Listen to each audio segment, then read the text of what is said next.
For those of you taking the AP Lang exam, I wanted to give you a quick overview of what the essay question looks like for this test.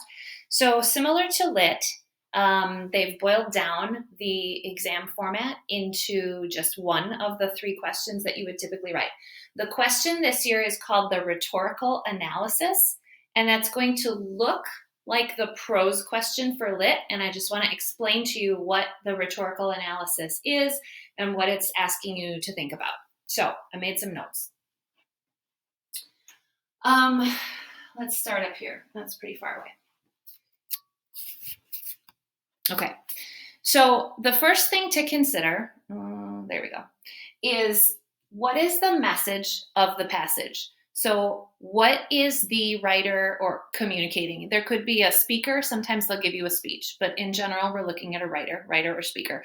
What are they communicating? Like, what's the goal with this text? Or in other words, what was their purpose for writing or speaking these words? And then the second thing to think about is how did they communicate that? So if I'm trying to get you to know something or do something or think something or change your mind, I'm going to have some strategies for how I'm going to try to achieve that purpose. And those are actually called rhetorical strategies. So if I'm trying to get you to change your mind, then what we're talking about here is persuasion. And that's always an element for the AP Lang test. This is nonfiction, so this is going to be text that was written to achieve a purpose. And so what you need to figure out after you read the passages, what was the writer or the speaker getting at, and how did they want to get that message across? What did they do with their words in order to get that message across? So there's something called the rhetorical triangle, and if you want more information on this, you can Google it. But here is kind of the skinny. The rhetorical triangle, which is basically all of the ways you can persuade someone boiled down into kind of three sections. So the top one is called ethos, which is the Greek word for ethics. This is where you would consider the speaker or the writer and how credible they are. Like sometimes I tell you, you should believe what I'm saying because I am a good person, or I am a reliable person, or I'm credible, or hey, look, this celebrity endorsed me, so don't you want to trust me?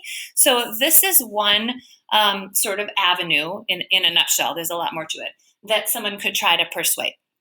So down here we have something called pathos. So this is the part of the triangle, of the persuasion triangle, where we're looking at the audience and we're appealing to their emotions or their values. This is where if I am trying to raise money for pets who have been abused, I'm going to play really sad music and I'm going to show pictures of horrible conditions, and I'm going to make you want to cry because what I'm appealing to are your emotions and your values, and I might be able to persuade you if I can get you to really sympathize with my cause.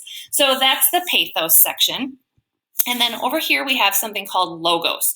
So logos is a Greek word for logic, and this is where you really look at the message and the facts. And maybe I'm trying to persuade you by having a lot of information. Maybe my argument is really sound, or honestly, maybe it's not. And so maybe what you can write about is how it's not a good argument, right? So not everything that's written is super effective. But that's the logos section. That just kind of boils down to what are the facts at hand. So when you take, for those of you taking the Lang test, when you take the Lang test, you are writing this this essay called the rhetorical analysis essay. And so they're going to give you a chunk of text just like the prose question on the Lit test. And you're going to read it and you're going to have to figure out what's the author doing here and how are they doing it. So you've got the what and the how, which is really similar to what we've talked about with Lit. It's just that since there's an element of persuasion here, you're thinking more about the author's purpose than the effect that they're trying to achieve, which is something we talk about more with fiction. So in Lang, when we're looking at nonfiction, it's a lot more straightforward. It's a lot more fact-based. You know that they were thinking about something. You know that they wanted you thinking about something, and you just have to kind of try and figure that out. Okay, so that's kind of a brief introduction to the rhetorical analysis question. I have added all of the Lang videos that the College Board has put out for AP review this year that pertain to the rhetorical analysis question, everything that's out so far. I put those in a table at the bottom of the doc where I was posting all of the lit review videos. So those are in there as well. So for those of you that are taking the Lang test that really would like to know more about this, those are a great resource for you.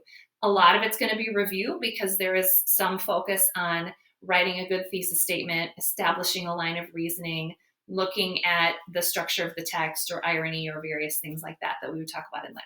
Okay, that's it for today.